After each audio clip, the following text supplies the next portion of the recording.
E é com grande satisfação que damos início ao nosso workshop.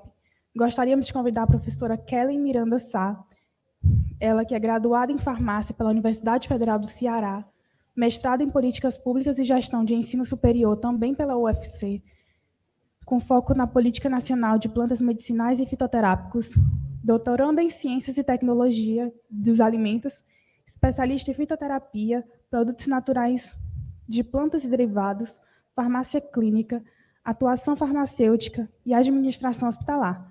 Graduação também em terapia floral, acupuntura auricular e terapias holossistêmicas, além de membro da Comissão de Práticas Integrativas e Complementares do Conselho Regional de Farmácia do Ceará, dentre outras coisas. Então, antes de tudo, gostaríamos de agradecer a sua participação. Aproveitamos também para informar o tempo de 1 hora para discorrer sobre o assunto. Ao final da exposição, teremos uma sessão de perguntas e respostas. Informo também que serão sorteados, ao final do workshop, 2 livros, Terapias Florais do Sertão. A gente vai passar uma lista para que vocês assinem o nome de vocês, para, ao final, a gente sortear esses 2 livros. E desejamos a todos os participantes presentes e online um excelente workshop.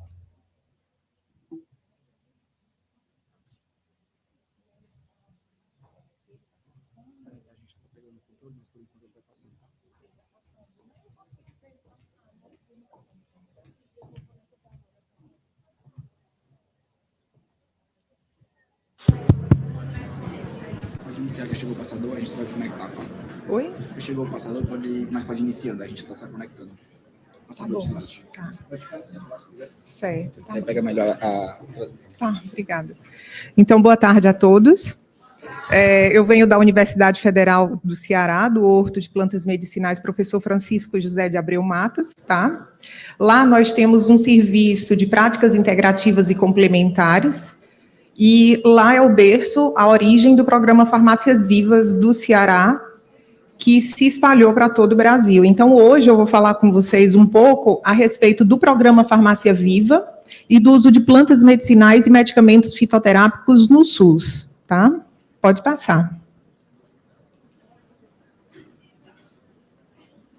Pode passar.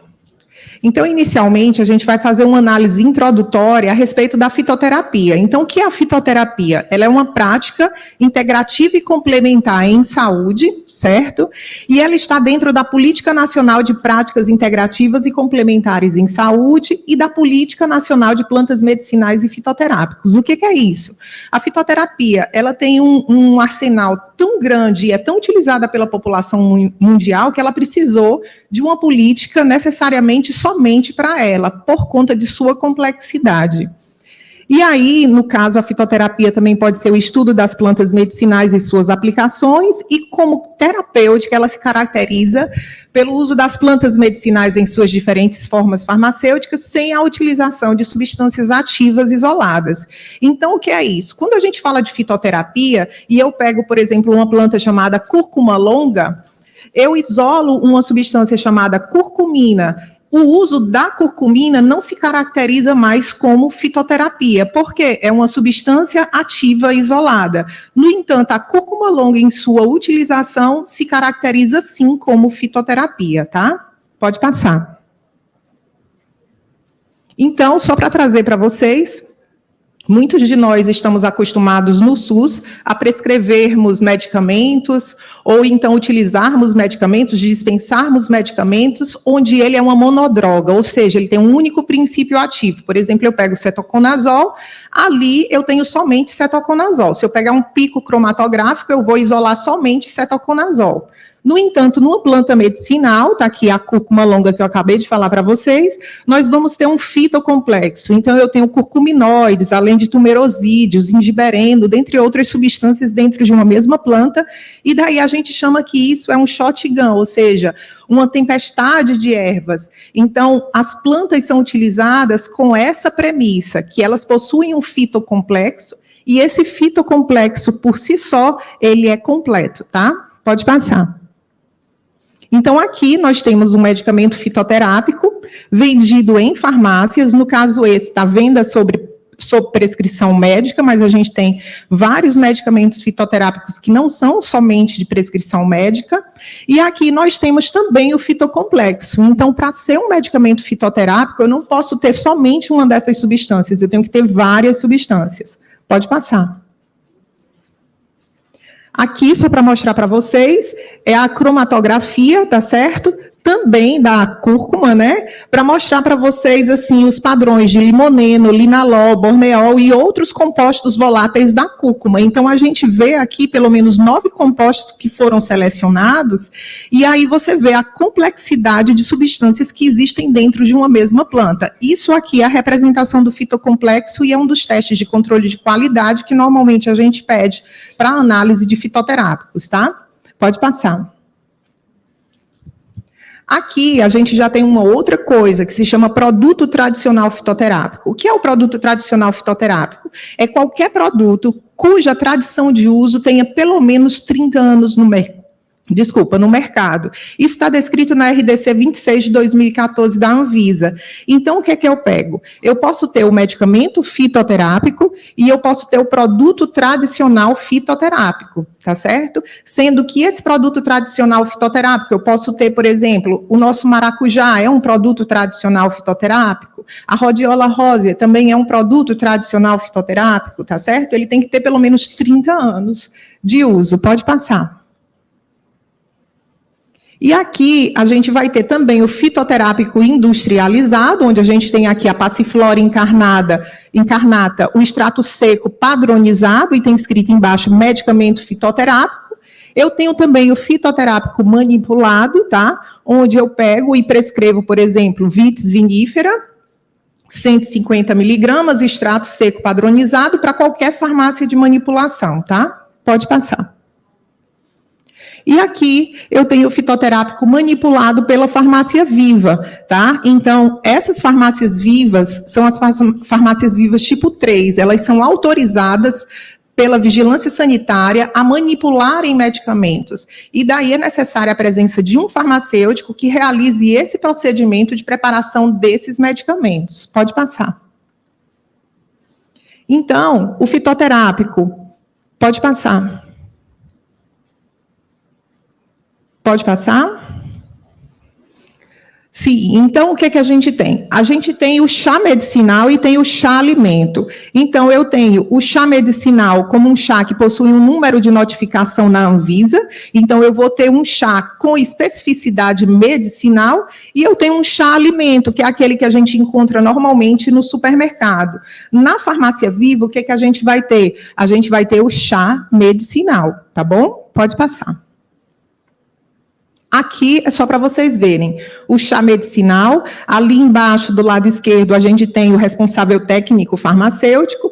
E aqui o chá alimento, eu não necessito de todas aquelas informações. Eu posso encontrá-lo sendo vendido em supermercados normais. Então, na farmácia viva, sempre a gente vai ter o chá medicinal, nunca vai ter o chá alimento, tá? Pode passar. Pode passar? Aqui a gente vai entrar na farmácia viva de uma forma geral. Então, o que é a farmácia viva? No ano de 1983, o professor Francisco José de Abreu Matos, da Universidade Federal do Ceará, ele tinha uma incumbência. Durante 30 anos, ele resgatou todo o uso de plantas que o Nordeste utilizava. Para que usava, como usava, onde usava. Então, chegava em Sobral, por exemplo, tinha a Dona Maria usando erva cidreira. Chegava lá em Mossoró, tinha a Dona Joana usando erva cidreira. Então, duas regiões completamente diferentes, utilizando a mesma planta para a mesma finalidade. Então, ele pegou essa planta, trouxe aqui para o Ceará, estudou cientificamente essa planta e daí verificou que dentro dessa planta havia o quê? Citral, mas também havia mirceno, havia limoneno, e quando foi bater as informações, verificou que o efeito calmante era ocasionado pelo citral. Mas também muitas mulheres utilizavam a erva cidreira para efeito relaxante muscular, ou seja, para tratar cólicas e menstruação, essas coisas todas, né, dores uterinas de uma forma geral. Daí ele verificou que o mirceno realizava esse tipo de função. Então, o que a farmácia que eram utilizadas de forma empírica pela população, e fez com que houvesse um estudo científico que embasasse esse uso. Ou seja, uma planta medicinal é só uma planta medicinal, mas quando ela pertence ao programa Farmácia Viva, automaticamente essa planta passou por validação científica, uma validação de cunho químico, de cunho fitoquímico, de cunho farmacológico e de cunho clínico dentro do ser humano, ou seja, estudos clínicos realizados em seres humanos. Isso garante o quê? Uma segurança terapêutica muito grande, tá? E aí, o objetivo era garantir à população plantas medicinais e medicamentos fitoterápicos cientificamente validados. Então, automaticamente, o programa Farmácia Viva serviu de base, porque ele nasceu em 1983, serviu de base para toda a política nacional de plantas medicinais, toda a política nacional de práticas integrativas e complementares em saúde. Posteriormente, a Anvisa regulamentou ainda outras questões, por exemplo, a RDC 18 de 2013 estabeleceu que a farmácia viva para nível nacional, ela tinha que ser a farmácia viva tipo 3. E daí a gente abre aqui um chamado para vocês. Quando eu falei de todos aqueles medicamentos fitoterápicos que estavam lá atrás, produto tradicional fitoterápico, entre outras coisas. Mas quando a gente pega a farmácia viva, a gente lembra de planta medicinal, a gente lembra de um chá, a gente lembra da erva desidratada, a gente lembra do efeito cultural que isso tem, a nossa tradição nas comunidades, né? E quando a gente simplesmente pega essa planta e transforma num medicamento fitoterápico, a gente traz para uma questão reducionista, simplesmente é pegar uma caixa, entregar para um paciente, tchau, fui embora, resolvi meu problema e eu só volto no mês seguinte para pegar outro frasco de medicamento. Sendo que, se a fitoterapia é uma prática integrativa e complementar em saúde, ela vê o sujeito, no caso o paciente, como um todo, em todo o seu sistema. E aí, como realizar isso utilizando plantas medicinais se simplesmente você é um mero dispensador? Ou você prescreve, ou você dispensa aquele medicamento fitoterápico pronto, né? Certo? Então, pode passar. Então, eu coloquei aqui uma diferenciação bem interessante para a gente notar. Na farmácia viva do SUS, a gente tem a farmácia viva tipo 1, é aquele horto de plantas medicinais, onde você tem as plantas cientificamente validadas, colocadas nos canteiros, onde você tem a população usando a planta in natura, você tem o profissional de saúde indo lá, coletando essa planta junto com a pessoa, ensinando a preparar aquele chá e transmitindo esse conhecimento tradicional associado. Então, vamos lá, a população aqui utiliza muito mastruz com leite. Só que a gente sabe, pelos estudos científicos na farmácia viva, que o mastruz ele é rico em ascaridol. E 4 gramas de ascaridol, ele consegue matar por neurotoxicidade um ser humano de 60 quilos, tá? Ao mesmo tempo, a população utiliza o mastruz com leite para inflamações, infecções e tratamentos de verme. Quando a gente levou para a universidade, estudou esse mastruz, a gente verificou que ele forçava uma eclosão dos ovos de Ascaris lumbricoides. Então, a pessoa achava que estava se tratando, mas na realidade ele estava favorecendo a eclosão desses ovos de Ascaris. Está entendendo? Mas vocês acham que dentro do programa Farmácia Viva a gente consegue mudar toda uma concepção de saúde? Não consegue. Então, o que a gente faz? A gente faz um trabalho nas comunidades de sensibilização, de promoção do uso racional dessas plantas medicinais, e nesse propósito, a gente ensina que o mastruz ele é excelente para uso externo. Daí a gente bate com a informação que muitas pessoas fazem uma papinha de mastruz e colocam no pé da galinha quando está quebrado e esse pé cicatriza. Então, os estudos científicos atuais, eles confirmam essa questão, que o mastruz ele tem um poder muito grande no sentido de propiciar e proporcionar cicatrização óssea, tá bom? Então, na farmácia viva tipo 2, o que é que eu vou ter? Eu vou ter as plantas nos canteiros, as plantas medicinais in natura, e em seguida eu vou passar por um processo de desidratação essas plantas. Mas como é esse processo de desidratação? Se eu pegar uma planta que é rica em óleo essencial, como por exemplo a Lípia acidoides, o alecrim pimenta, eu vou ter simplesmente uma perda de todos os princípios ativos responsáveis pela ação terapêutica se eu simplesmente aumentar a temperatura de 38 para 40 graus, tá certo? Então, até esse processo de desidratação das plantas medicinais, ele é cientificamente validado. E daí, vamos lá, a farmácia viva tipo 2, o que é que ela vai ter? Vai ter tudo que a 1 e a 2 tem, os canteiros, a parte da desidratação e a parte do laboratório de preparação desses medicamentos fitoterápicos.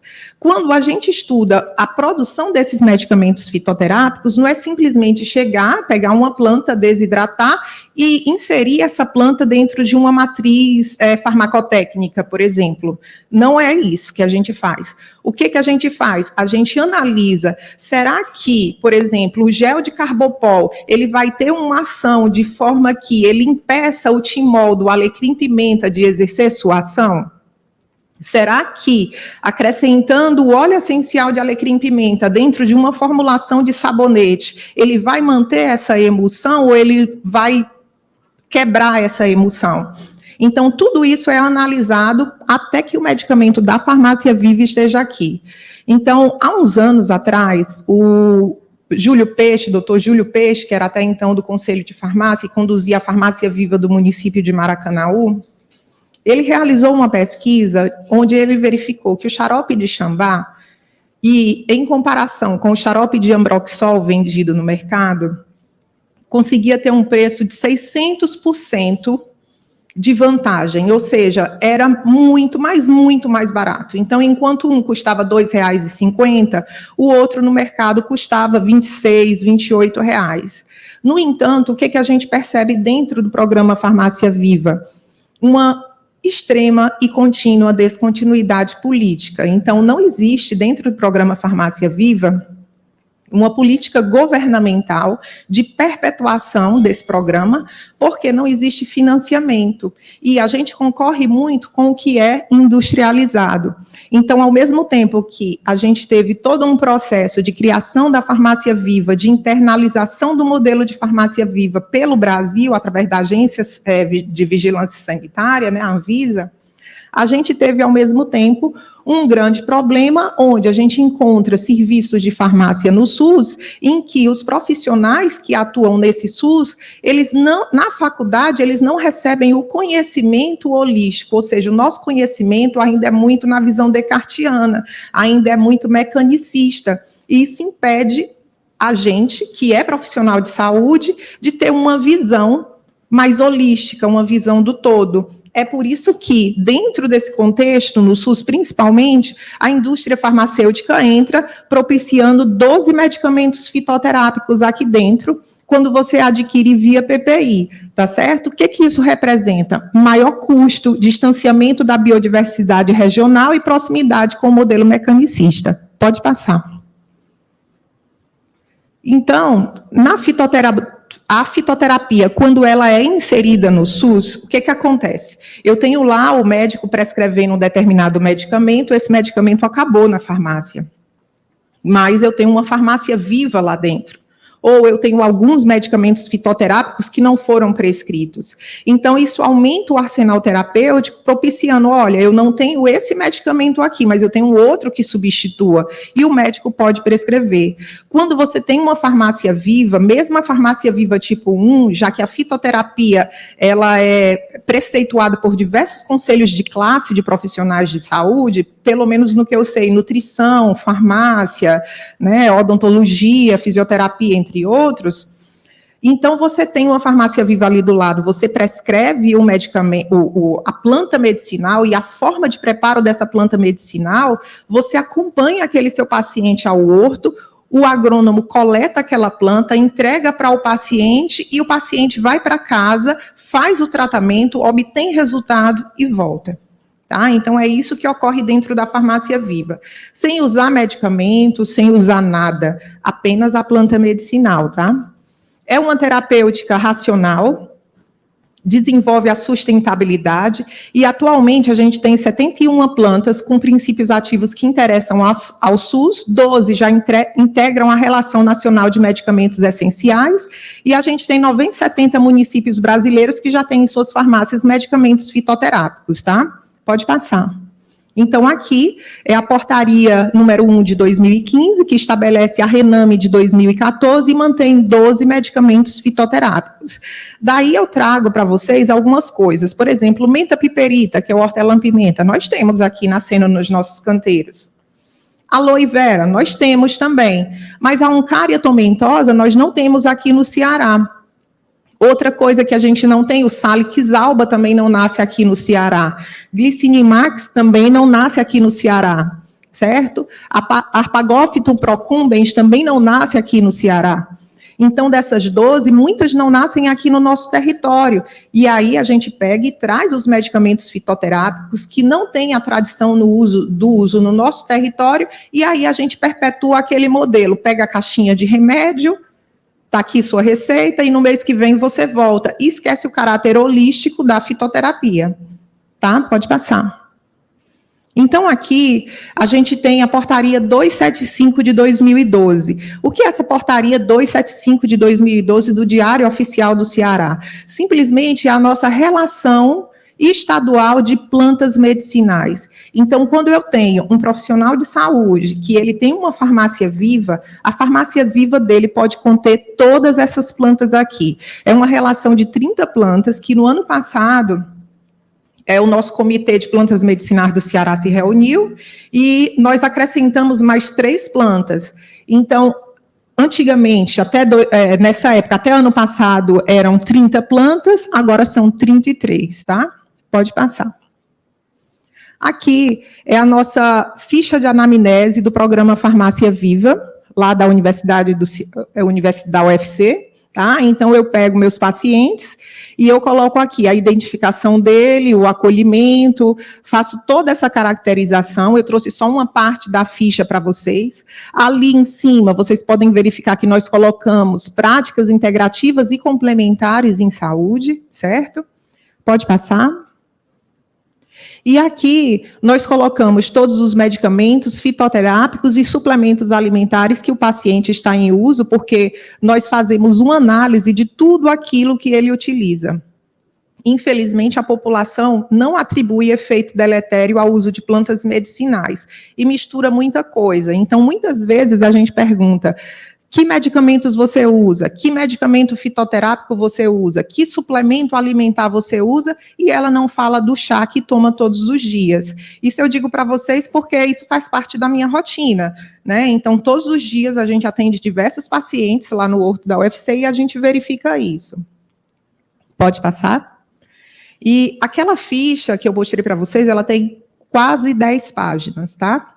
Então, o que acontece? Eu sou um profissional de saúde, eu quero indicar plantas medicinais e eu não tenho ideia. Como é que eu começo? Eu começo pelo memento fitoterápico da farmacopeia brasileira. Por quê? Um dos grandes problemas que a gente enfrenta na atualidade se chama internet e divulgação de conhecimento não científico. Então, nós da Farmácia Viva nos preocupamos muito com a disseminação de um conhecimento científico associado e trabalhamos nesse quesito. Então, eu convido a todos, né, todos que estão aqui presentes, se alguém quiser desenvolver alguma pesquisa científica na área, o Horto de Plantas Medicinais da UFC pertence à sociedade. E qualquer um de vocês que queira trabalhar uma das 134 espécies que existem lá, podem trabalhar, não importa se você é de uma instituição privada, uma instituição pública, o horto é para suprir as demandas da sociedade, tá certo? Pode passar. Aqui é o memento fitoterápico, eu coloquei aqui uma planta bem simples, o alho, e a gente traz aqui várias informações, as indicações terapêuticas, as contraindicações, as precauções de uso, os efeitos adversos, entre outras coisas. É interessante notar que ninguém dá muito valor ao alho, né? Mas se você pegar um paciente com HIV e der um chá de alho para esse paciente tomar, esse simples alho, ele consegue diminuir a ação do medicamento para HIV em 50%. Certo? Ou seja, é ruim ou não é para os nossos pacientes? Sim. Então, é necessário conhecer plantas medicinais? Sim, tá? Pode passar. Aqui nós temos o formulário de fitoterápicos da Farmacopeia Brasileira, e esse formulário de fitoterápicos, ele também está disponível gratuitamente na internet. Para que serve esse formulário? Olha, o farmacêutico, ele quer preparar uma tintura de alecrim-pimenta, então está lá, nesse formulário da Farmacopeia, a formulação da tintura que o farmacêutico deve seguir para disponibilizar na sua farmácia viva. Esse formulário, ele é para o Brasil inteiro, então existem algumas plantas que são nativas do nosso território, nativas do Ceará, e existem outras plantas que não são nativas de outras regiões, tá? Então, o que a gente faz? Aproveita o que é da nossa região. Pode passar. Aqui, eu trouxe para vocês, é a mídia digital do Horto de Plantas Medicinais, certo? Então, a farmácia viva da UFC, ela é a farmácia viva considerada hortomatriz do estado do Ceará. O que significa isso? Nós temos 134 espécies e funcionamos lá como banco de germoplasma. Esse banco de germoplasma contém todas as espécies que, durante os 30 anos que o professor Matos passou visitando os sertões nordestinos, ele coletou. Então, elas estão lá para serem estudadas e disponibilizadas para a população. Mas, ao mesmo tempo, nós não esquecemos o caráter de extensão do programa Farmácia Viva. Então, nós desenvolvemos atividades com toda a comunidade, tá? Pode passar. Ali, pode voltar? Só para falar para vocês, aqui a professora Meriane Medeiros Bandeira, ela é a coordenadora lá do Horto Matriz, e aqui professor Francisco José de Abreu Matos, que foi o criador do programa Farmácia Viva, tá? Pode passar. Aqui é só para mostrar para vocês o que é a planta medicinal no SUS, quando você tem a Farmácia Viva instalada, certo? Você tem a população perto de você. Você prepara um chá, mas não é qualquer chá. Não é simplesmente pegar a folha de capim-santo, colocar numa panela, colocar no fogão e colocar para ferver. É você ensinar que, se você pegar a folha de capim-santo e colocar para ferver, todo o citral e o limoneno que tem dentro dessa folha vai embora com a fervura, porque ele se dilui no vapor e se perde. A casa fica super perfumada, mas o efeito terapêutico da água em si se perde completamente. E eu não sei se dá para observar, mas há uma proximidade muito grande da comunidade. Então, todas as sextas, o Horto faz as oficinas de preparação caseira com plantas medicinais para a comunidade. É só chegar e participar. É gratuito, não precisa inscrição, e a gente ainda libera certificado, porque muita gente precisa sair dos seus serviços para fazer essa capacitação. Então, a gente já dá o certificado para abonar a falta, tá? Pode passar. Aqui é só para vocês verem, uma farmácia viva tipo 1 seria nesse modelo. Em cima, do lado esquerdo, nós temos o Horto da UFC. Aqui embaixo, nós temos o Horto Oficial do Estado do Ceará, onde ficava antigamente no fito, né? Aqui a placa do nosso horto. E aqui foi um horto que foi implantado numa escola, do lado direito aqui, com caquinhos de telha, com pedaços de telha, mostrando para vocês que a implantação de um horto é muito simples, tá? Pode passar. Aqui já é a farmácia viva oficial do Ceará, da Secretaria de Saúde do Estado. Essa farmácia viva é conhecida, antigamente era conhecida como NUFITO, Núcleo de Fitoterapia do Ceará, mas após a última gestão do secretário de Saúde, o nome NUFITO foi extinto e agora está só como Fitoterapia do Ceará, certo? É só questão de nomenclatura, tá? Então, ali as duas farmacêuticas, aqui o engenheiro agrônomo, o Sebastião, e aqui nós estávamos, nessa época, no Eusébio, implantando uma farmácia viva para um CAPES. Essa farmácia viva atendia esses pacientes que tinham dependência química. Então, por exemplo, nós disponibilizamos o elixir de erva cidreira. Esse elixir de erva cidreira, nós fizemos um trabalho num posto de saúde, que era tipo um CAPES, e os pacientes tomavam medicamentos benzodiazepínicos, ou seja, tarja preta e tudo. O que foi que aconteceu? Entramos com um médico psiquiatra, este fazia o desmame do benzodiazepínico e inseria o elixir de erva cidreira. Ao final do estudo, todos os pacientes mantiveram o elixir de erva cidreira sem efeitos colaterais. Só houve um único caso de efeito, que era um paciente que ele teve uma reação gástrica mais por conta do álcool, da formulação do elixir, que realmente pela erva cidreira, tá? Pode passar. Aqui, no caso, a professora Meriane, a Carla, farmacêutica que trabalhava conosco, aqui o técnico agrícola do Horto, Salles, aqui sou eu, há uns anos atrás, a Amélia também, que é química, então todos no trabalho com plantas medicinais, tá? Ali é Farmácia Viva Horto Matriz, tá? Pode passar. Aqui já é a Farmácia Viva de Maracanaú, que eu falei para vocês. Esse farmacêutico fazia e fez lá um trabalho excelente com as plantas. Ele chegou a ocasionar, num mês, num período lá, uma economia de R$60 mil para um município. Isso na época, né? Há muitos e muitos anos, tá? E vocês vejam aqui a proximidade da população, como ela adentra nessa parte das plantas medicinais. Pode passar. Aqui, no caso, já é a Farmácia Viva da Unifor, essa foto está antiga ainda, era a Jorgeline. Então, também, o que acontece com a Farmácia Viva? A gente não vê só a Farmácia Viva inserida na comunidade, a gente vê a Farmácia Viva inserida nos cursos de graduação, nos cursos de pós-graduação, transformando aquela nossa visão mecanicista numa visão mais holística, trazendo para o lado das práticas integrativas e complementares em saúde, só que de uma forma científica, tá? Pode passar. E aqui a gente já entra na questão que a gente vai fazer dessa aula. Então, assim, eu tenho o uso de plantas medicinais no SUS. Será que esse uso é racional? Então, hoje, nós, como profissionais de saúde, somos chamados no SUS e do lado de fora do SUS a atuarmos de uma forma muito científica, porque informação tem muita, mas informação de qualidade não tem. Certo? Então, o que a gente tem que fazer como profissional de saúde? Se fixar na informação de qualidade, tá? Pode passar. Então, o que era a fitoterapia antes da era da tecnologia? Eu tinha uma vizinha que me levava uma planta medicinal e, simplesmente, se a planta medicinal me fizesse mal, o que ocorria? Nenhum problema. O problema era comigo, eu dizia para um familiar, para outro, e não tinha problema, né? Pode passar. Na era da tecnologia da informação, o negócio mudou.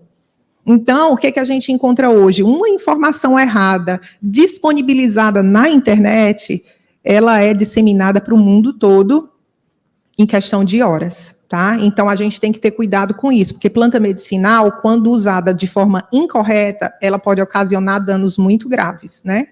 Pode passar.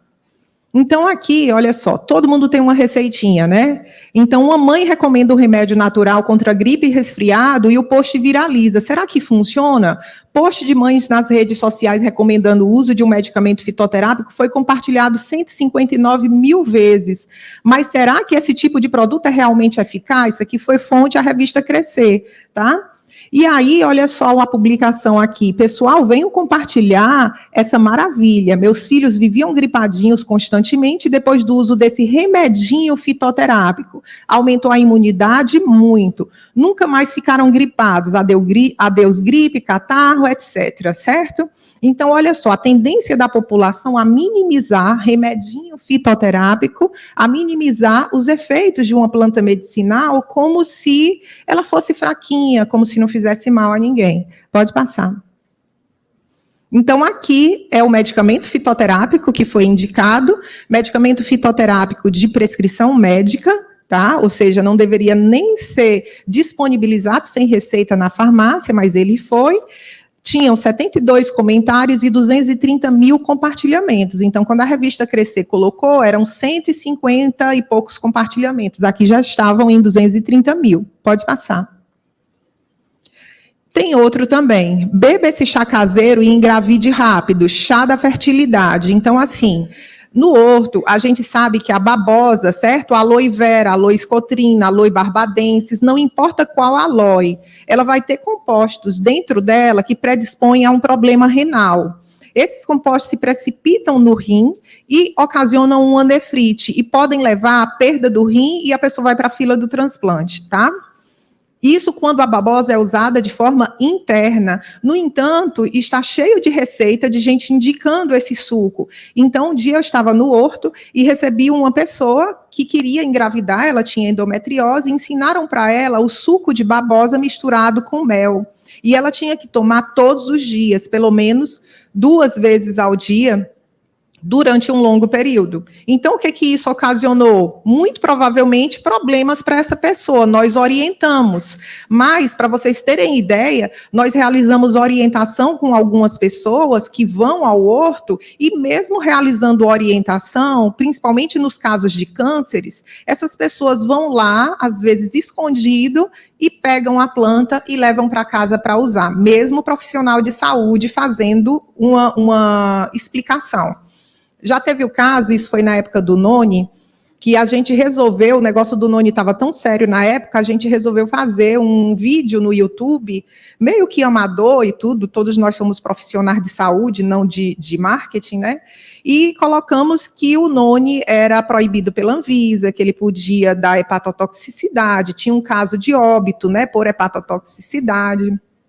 O comentário embaixo, o pessoal da UFC está comprado pela indústria farmacêutica, porque não deixa a gente usar a planta medicinal, só que não é. A gente ensina o uso da planta medicinal cientificamente validada, tá? E daí, vocês acham que um chá pode propiciar uma gravidez? Pode. Sabe como? A pessoa toma anticoncepcional, e aí ela toma um chá com uma planta que interfere na ação daquele anticoncepcional, principalmente se for a nível de citocromo P450. Aí o que acontece? Interage, essa interação faz com que o anticoncepcional perca a ação. O que ocorre com a paciente? Engravida, certo? Pode passar. Então, essa planta vai mudar a sua vida. Essa planta tem grandes propriedades para auxiliar na saúde, mas sempre lembrar de manter as cautelas. Esse mais aqui foi proposital, é mais normal, mas aqui é mais, porque eu copiei igual ao que estava na internet, tá? E coloquei aqui. E nunca exagerar, sempre tomar cuidado ao tomar. Pode passar. Olha só. A gente pensa que é só aquele marketing de chinelo, né? Aquele marketingzinho bobo, né, colocado. Só que, atualmente, a gente tem marketings muito bem feitos, com pessoas muito bonitas, com artistas. E, quando a gente pega esse tipo de marketing, a gente vê uma série de coisas erradas. Então, olha só. Marketing extremamente planejado, para público seleto, ingrediente, olha só, eu tenho 8 plantas medicinais, então depois de vocês verem aquela cromatografia do fitocomplexo, da cúrcuma longa, vocês viram as 9 substâncias que a gente tem ali na cromatografia, vocês lembram?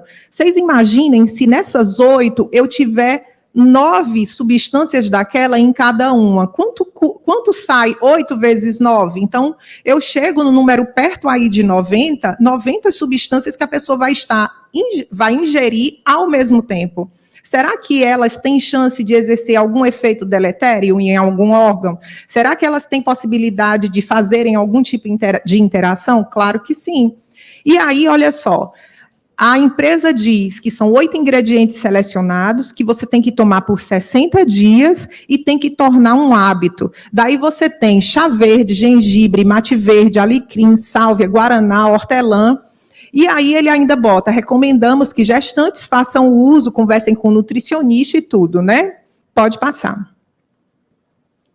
E aí a gente traz a informação, o natural pode fazer mal, depende da dose, depende da planta, tá? Pode passar. Então aqui é só uma análise para vocês verem, certo? Uma das plantas, que é o alecrim rosmarinus, ele impede o fenômeno de nidação. Nidação é a implantaçãozinha, o espermatozoide fecunda o óvulo, aí ele vai e se implanta no útero pelo fenômeno de nidação. Então, essa planta impede que ocorra isso. Se eu estou dando chá de alecrim para uma pessoa que quer engravidar, essa pessoa vai engravidar? Não, certo? Porque toda vez que ela engravidar, não consegue haver anidação. Mas, claro, vai depender da dose. Aqui, a gente tem o chá verde, certo? O chá verde, o que é que ele faz? Ele, como é que se diz? Ele tem um efeito tônico para o sistema nervoso e ele tem cafeína. Aí eu junto também com o mate verde, que também é tônico e tem cafeína. Daí eu junto com o guaraná, que também é tônico e tem cafeína. Então eu vou ter uma overdose de cafeína. Aí essa pessoa toma esse chá e diz assim, eu estou muito ansiosa, eu não estou conseguindo dormir, eu não sei o que está havendo comigo. E quando você vai puxar aquela ficha que eu falei para vocês, ela não diz que está tomando chá. Então você tem que conversar. Às vezes, na terceira consulta, é que o paciente vai dizer que usa um chá, tá? Pode passar.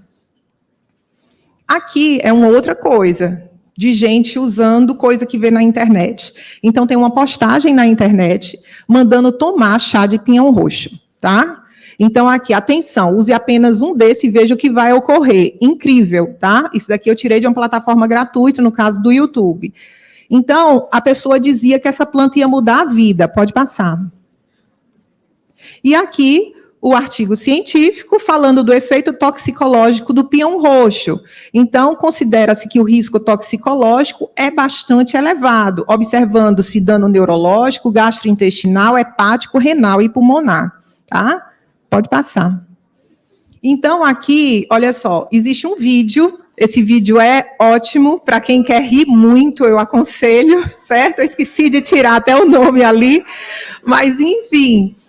serve para a gente analisar como profissional de saúde o que as pessoas são capazes de fazer. Então, é uma senhora que ela dá uma receita e as pessoas vão fazer, certo? Então, o que é que ocorre? A pessoa elimina 20 quilos em 1 hora. E aí, muitas pessoas assistiram esse vídeo. Mas eu estou trazendo para cá, para a gente, como profissional de saúde, analisar esse fato. Porque aquilo que eu falei, na era da internet, tudo se multiplica de forma muito rápida, né? Se vocês quiserem assistir, é interessante, mas, ao mesmo tempo, é interessante, como profissional de saúde, entender o que todos aqueles depoimentos ali estão querendo dizer para nós, tá? Pode passar. Pode passar? Então, aqui, o vídeo mandava usar essa planta, certo? Essa planta, ela é rica em compostos antraquinônicos, que é a acene, que é a Cássia angustifolia, tá?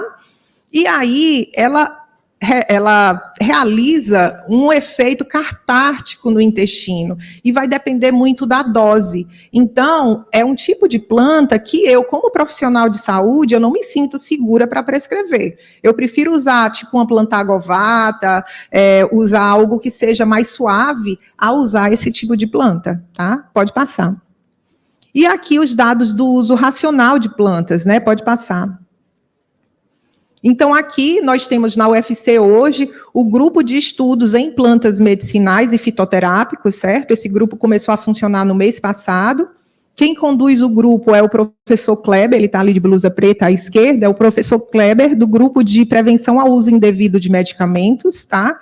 Então, a gente espera que futuramente nós possamos ter mais pessoas engajadas no grupo, é um convite que eu faço, se vocês tiverem interesse em participar. A reunião é toda quarta-feira, aliás, de 15 em 15 dias, né? Quarta-feira de 15 em 15 dias, e tem que fazer a inscrição com ele.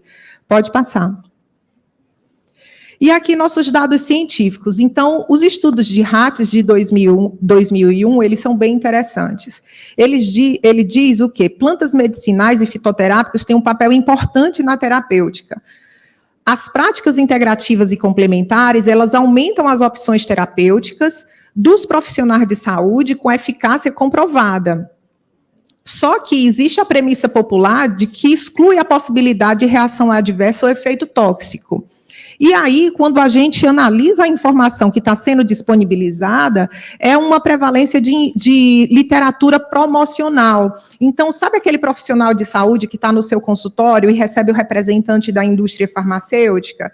E ele leva para casa aquele formulário que recebeu da indústria, lê somente aquilo, mas não bate a informação com um Goodman, por exemplo? Certo? Então, é necessário que nós, como profissionais de saúde, façamos isso. Eu não estou rechaçando o pessoal da indústria, claro que não, a gente trabalha sempre assim, cada um fazendo a sua parte, né? É uma engrenagem.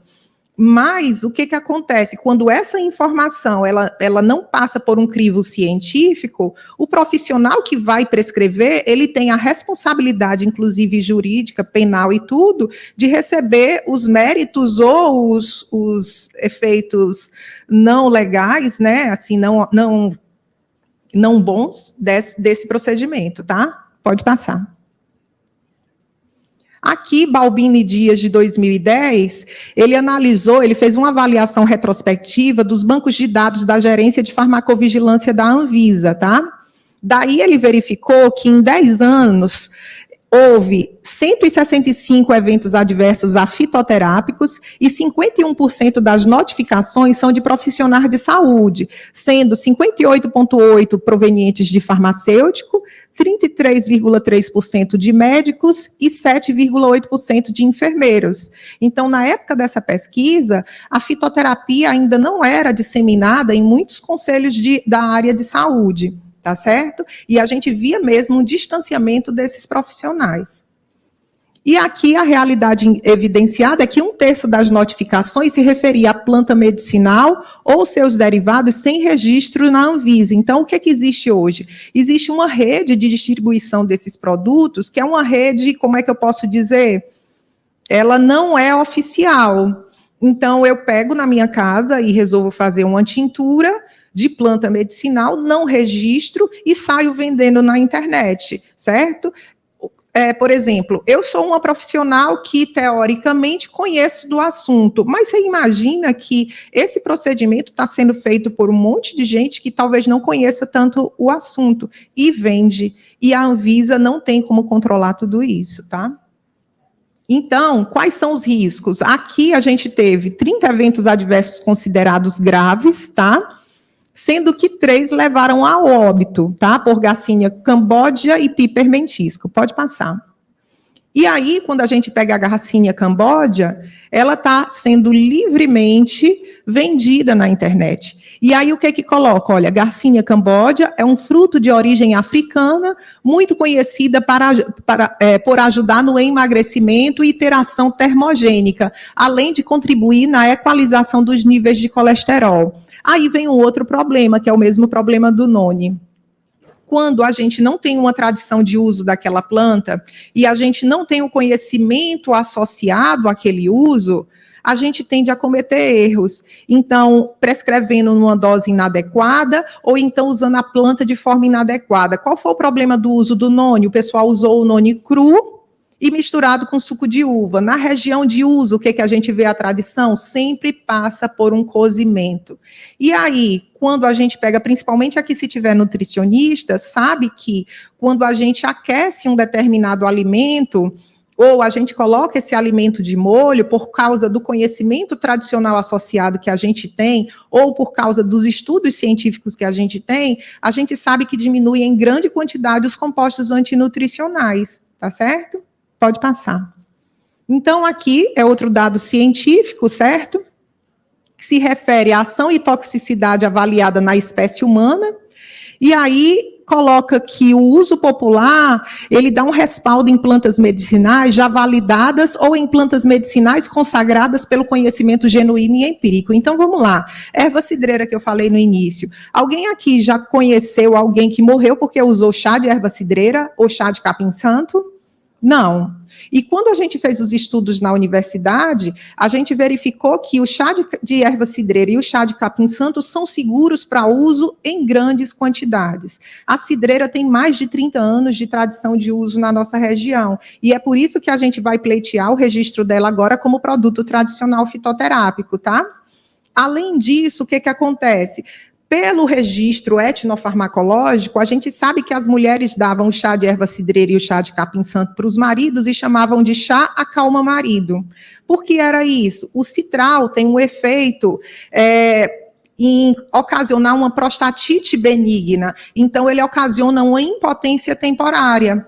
Só que, quando ele é retirado, essa impotência reverte, a pessoa volta ao seu estado normal. E as mulheres, assim, da nossa sociedade sabiam disso. Como é que a gente pode se lembrar ou tentar entender como é que as mulheres descobriram isso?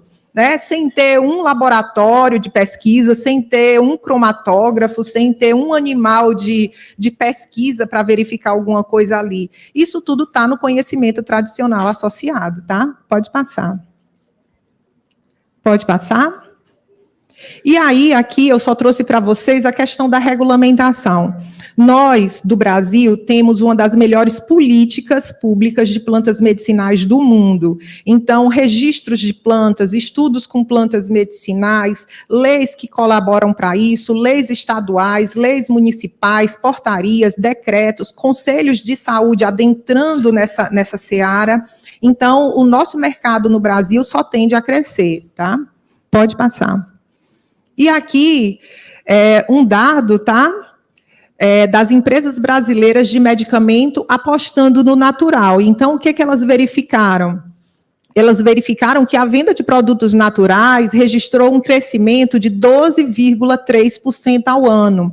E o tratamento à base de planta medicinal e fitoterápico pelo SUS teve um crescimento de 161% entre os anos de 2013 e 2015. Quando a gente analisa a política de regulamentação nos conselhos, a gente vê que essas épocas aqui foram as épocas nas quais os conselhos de nutrição, os conselhos de fisioterapia, de farmácia, entre outros conselhos, eles entraram pesado com resoluções propiciando esse campo de trabalho para o seu profissional, tá? Pode passar. E aqui é só a feira do AMB, de produtos orgânicos, veganos, sem glúten, probióticos, fitoterápicos e outros, que faturou 93,6 bilhões em 2016, esse dado aqui de 2019, tá? Pode passar. E aqui, com o crescimento da ansiedade, fitoterápicos são alternativa para o controle de casos leves e moderados. Pode passar? Então, como promover o uso racional desses fitoterápicos? Pode passar. Então, com pesquisa científica e capacitação permanente profissional, multidisciplinar em várias vertentes, certo? Então, aqui, a planta medicinal e o medicamento fitoterápico, ele vai desde o início. Então, se o seu jardineiro lá do horto, ele usa um adubo que não foi curtido o suficiente, quando você chega no teste microbiológico da sua droga vegetal ou do seu medicamento fitoterápico, vai ter salmonela lá dentro, vai ter alguma bactéria causadora de DTA, tá certo? Aqui, quando você não dá uma assessoria suficiente na parte de lojas de produtos naturais, na parte de farmácia, vai ter algum problema. Então, o que é que você vê? Que a pesquisa científica ela está em todas as áreas, desde a manipulação do medicamento, desde o profissional que está lá indicando o medicamento ou dispensando o medicamento, ao profissional que está prescrevendo também. E, da mesma forma, a planta medicinal in natura, desidratada, da forma que for. Pode passar.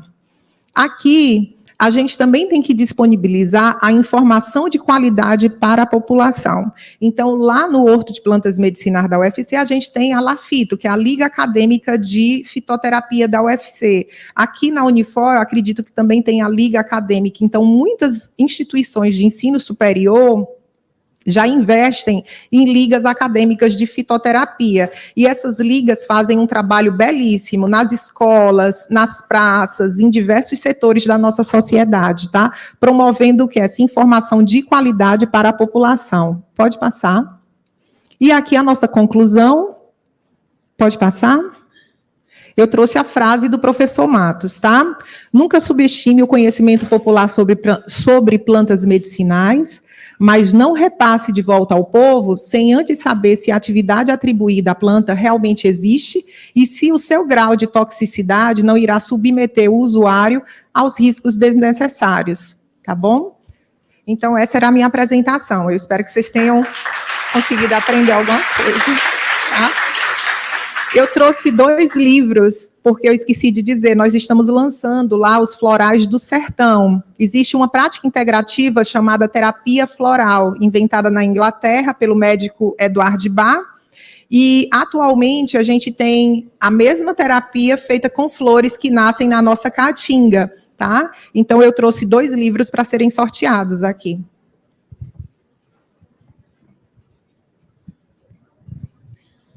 Muito obrigada, professora Kelly, por essa exposição tão esclarecedora em relação ao vídeo da perda dos 20 quilos. Eu também já tinha assistido, é engraçado, mas assustador mesmo são os comentários de muita gente que reproduziu, né? Então, é muito preocupante fazer essas ações de forma discriminada, assim, ter um acompanhamento, né? Então, agora eu convido o público a fazer perguntas, né? Por favor, levante a mão que a gente leva o microfone. Vamos começar por aqui. Deixa eu usar esse, né? Para responder, né? Posso falar? Brilhante explanação e agradecer. Aí eu queria saber o seguinte: como fica a fiscalização do controle das chamadas garrafadas, né, que a gente vê, principalmente no norte do país, e as plantas, como os florais de barro, e plantas comestíveis, né, que a gente tem usa, agora está em moda, as plantas comestíveis. Eu queria saber em relação a esses. Certo, eu vou responder por partes, então. Então, vamos lá. Em relação às garrafadas, o que é que nós temos? Nós temos uma tradição de uso das garrafadas no nosso país.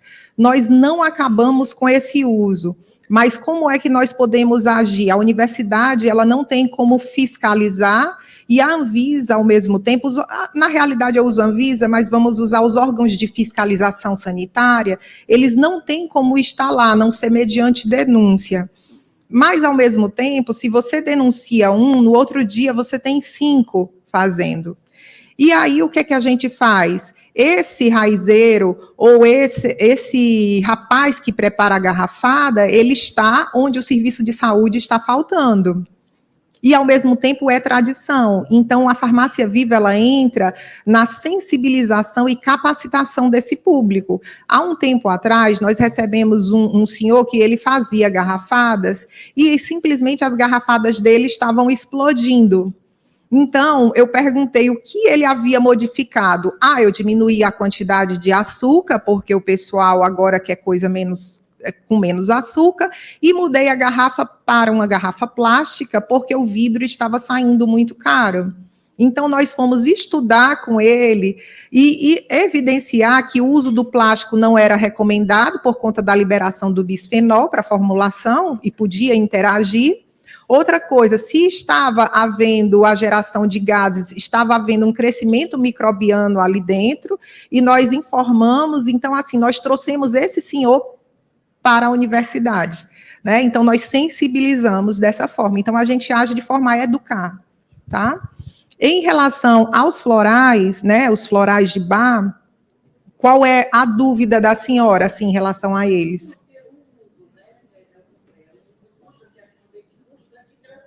Sim, na realidade, quando a gente pega os florais de bar como prática integrativa e complementar, ele é uma prática integrativa e complementar à parte, mas que utiliza partes vegetais para sua composição.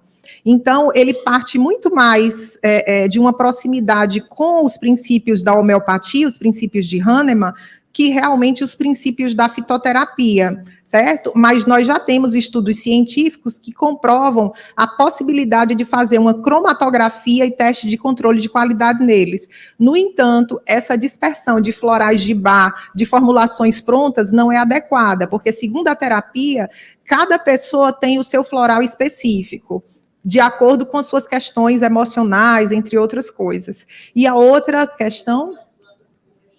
Sim, as PANCs, né? Plantas alimentícias não convencionais. Então, nós temos no horto várias plantas, dentre elas a Thalino paniculatum, que é o majogome, que muita gente usa como PANC, e, no entanto, ela tem alcaloides pirrosilidínicos. Esses alcaloides, eles se precipitam de forma a ocasionar um problema hepático muito grave.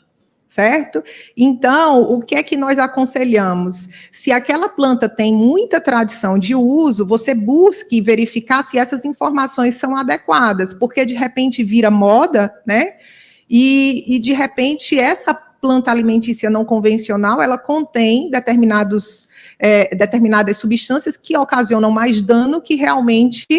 né, benefício. Ao mesmo tempo, a gente passa por um período em que a gente tem uma monotonia alimentar. A gente basicamente se alimenta muito de soja, milho e trigo, e as PANCs, elas servem para agregar maior valor nutricional a esse alimento e, ao mesmo tempo, resgatar a nossa soberania alimentar. Tá? De nada. Oi. Eu gostaria de saber quais são os dias de pesquisa lá na UFC. É dia de quarta-feira, de 15 em 15 dias. E o professor que você deve procurar é o professor Kleber Domingos, tá? Aqui. Oi? Campus do Pici, tá? Fortaleza. Eu queria saber sobre a toxicidade da aloe vera, porque você falou que o chá tem um certo nível, né, de toxicidade, e lá no interior ainda é muito enraizado esse negócio de planta medicinal. Inclusive, na minha família tem uma plantinha que come mesmo, uma plantinha que eu esqueci o nome. Meu avô esse dia foi no médico falou que toma chá de aguardente. E aí, lá o pessoal tem o costume de para as pessoas de congelar a aloe vera no potinho de gelo e comer todos os dias. Pronto, então o que acontece? Eu devia trazer a professora Augusta aqui da toxicologia, enfim. O que a gente tem dentro da aloe vera são antraquinonas. Essas antraquinonas ocasionam nefrite, se consumidas em uma quantidade elevada ou em pequenas quantidades de forma contínua.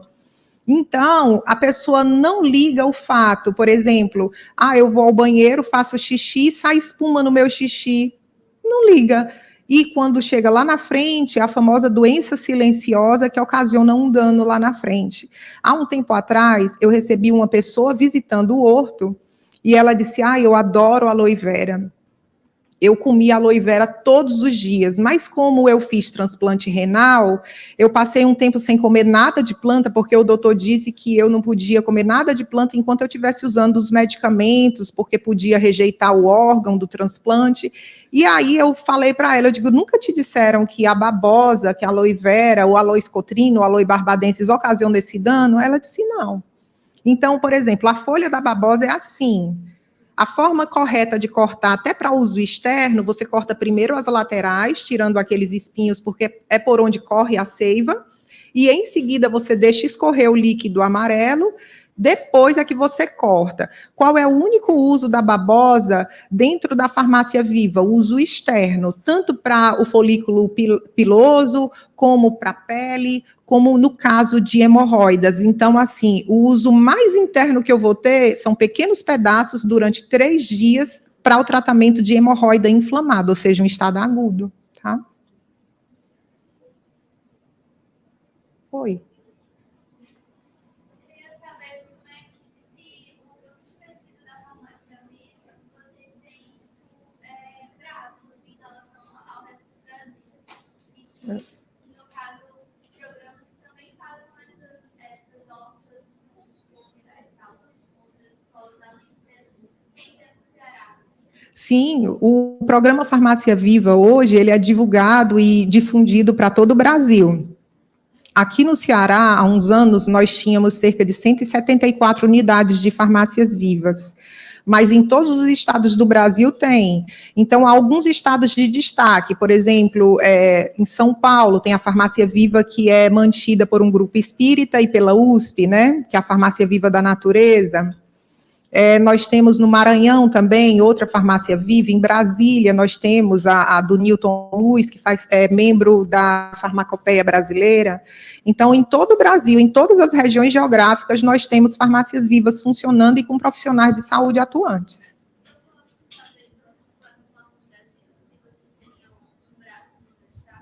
Pode saber. Qual é o seu estado? Acre. A gente tem na região da Amazônia, lá, o professor Tavares, que foi o antigo reitor da universidade, eu não sei se é Rondônia e tudo, e ele pode te dar maiores esclarecimentos. Mas a gente já implantou farmácias vivas na região norte, sim. Viu? Oi. A aloe vera, ela tem uma atividade antibiótica ou microcida para alguns tipos ou algumas lesões na pele, pode usar? Olha, a aloe vera, ela tem uma atividade anti-inflamatória, hidratante, cicatrizante, certo? Então, a gente usa muito para esse efeito, por conta da aloína que ela possui, certo? Mas para ação bactericida mesmo, contra micro-organismos, a gente prefere dar ênfase a plantas que têm essa ação realmente, assim, bem É tipo assim, você olha a planta e diz, essa planta é antimicrobiana específica, certo? Como, por exemplo, um alecrim-pimenta, tá? Alguém mais? Oi. Das farmácias vivas, é só em região, é só na região metropolitana, ela já está estendida nos distritos menores do setor central. Sim, tudo. Porque assim, lá a gente nos interiores, como a moça falou, a gente tem um costume, eu acredito, mais de ter mais o consumo, né, da medicina natural, do que eu acredito que na região metropolitana. Então, eu acho que a falta dessa informação de que lá também nos interiores tem esse tipo de informação, se torna até um pouco mais dificultoso para a gente adquirir os conhecimentos. Porque é uma coisa que a gente sabe cultural. A gente tem Sim. uma cultura muito grande, né? Antigamente, na questão da medicina natural, tem os farmácias, né? A gente perdeu no meio do caminho e hoje a gente está tentando recuperar novamente. Sim. Mas eu acho que esse tipo de conhecimento ainda está chegando muito pouco nos interiores. Eu acho que é onde as pessoas ainda seguem o tradicional. E a forma incorreta também, né? De um chá. Às vezes, inspirado em fazer um chá dentro da água, não sabe se isso, né? A erva. Então, existe essa forma incorreta de fazer a manipulação do chá. É. Aham. Existe. A gente vê um processo. Você ia falar mais alguma coisa? Tá. A gente vê que onde existe uma instituição de ensino superior ou uma instituição de ensino técnico ligada à farmácia viva, essa farmácia viva se perpetua. E aí, como essa instituição tem sempre aquele cuidado, aquele zelo com a educação e a perpetuação do conhecimento associado, não apenas como um dispensador de planta medicinal, mas como um cuidador do conhecimento associado, então a gente vê que essas farmácias vivas funcionam de forma melhor. É o caso, por exemplo, de farmácias vivas em Quixadá, farmácias vivas em Sobral, em Limoeiro, Juazeiro, certo? A gente tem essas farmácias vivas com esse conhecimento associado e essa preocupação, tá? Qual é a região que você se refere, assim? Sertão Central, né? Uhum. Sim. Eu sou da região de lá e eu não sabia. Pois é. E tem lá. Tem. Farmácia que a gente não sabia. Isso que eu estou falando. Às vezes, o fragmento da informação chegar para a gente acaba se confundindo, a gente não sabe das informações. Então, eu estou percebendo que vocês acham, através das informações que eu disponibilizei, que é necessário haver uma maior divulgação, não é isso? A Assembleia Legislativa do Estado do Ceará fez um vídeo conosco falando do programa Farmácia Viva e ele foi amplamente divulgado, mas eu noto que ainda não chegou da forma que deveria chegar. Fica na Unicatólica.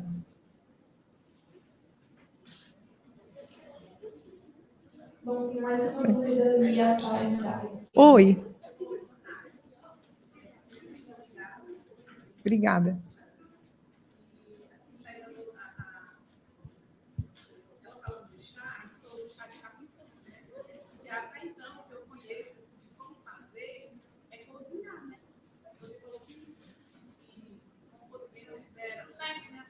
Sim. E qual seria a forma correta? E outra Uhum. alguns nutricionistas, eles recomendam o uso do chá verde de cápsula, por exemplo, associado com cafeína ilícita. Então, assim, eu fiquei bem preocupada. Na realidade, assim, por exemplo, quando a gente vê o chá de capim-santo, certo?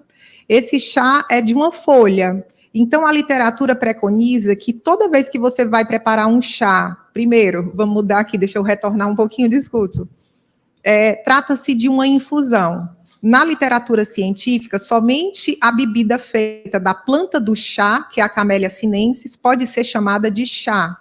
Só que no Brasil, a gente chama toda e qualquer infusão de plantas de chá, certo? Então, a infusão de capim-santo, ela é feita por meio de um processo também chamado infusão. Então, toda vez que você pega partes delicadas de um vegetal, folha, flores, você vai fazer por infusão. Aquece a água até cerca de 95 graus Celsius, que chega a borbulhar assim um pouquinho na lateral, mas não ferve. Essa água você coloca a planta no fundo da xícara, cobre com essa água e tampa por cerca de 15 minutos. Mas se você fizer de Camellia sinensis, você tem que respeitar o tempo na literatura, que é cerca de 3 a 6 minutos, senão ela libera muito tanino, né? E aí você não quer isso para um chá, né? Pelo menos os sommeliers de chá não gostam. E a outra coisa que você perguntou foi em relação aos medicamentos fitoterápicos ou suplementos alimentares, né? Então, pronto, isso vai muito de de profissional para profissional. Como eu falei, é necessário que você tenha acesso à informação científica e não à informação trazida pela indústria, porque vocês viram pelos dados da Euromonitor que essa indústria está crescendo muito, mas eu trouxe para cá o questionamento na medida em que essa indústria cresce muito, a fitoterapia não pode deixar de ser uma prática integrativa e complementar em saúde. Então, se essa indústria tem interesse, vai fazer mais materiais de qualidade, com páginas brilhosas, no papel muito alinhado, muito bonito, mas pobre em conteúdo. Então, é sempre se manter atualizado, tá? Oi. Alguém mais? Bom, em nome da Sociedade Brasileira de Pesquisa e Inovação em Saúde, SOBRAPS, organizadora oficial desse evento, gostaríamos de agradecer a palestrante convidada e entregar uma carinho contribuição científica pela inestimada colaboração. Obrigada. Muito obrigada.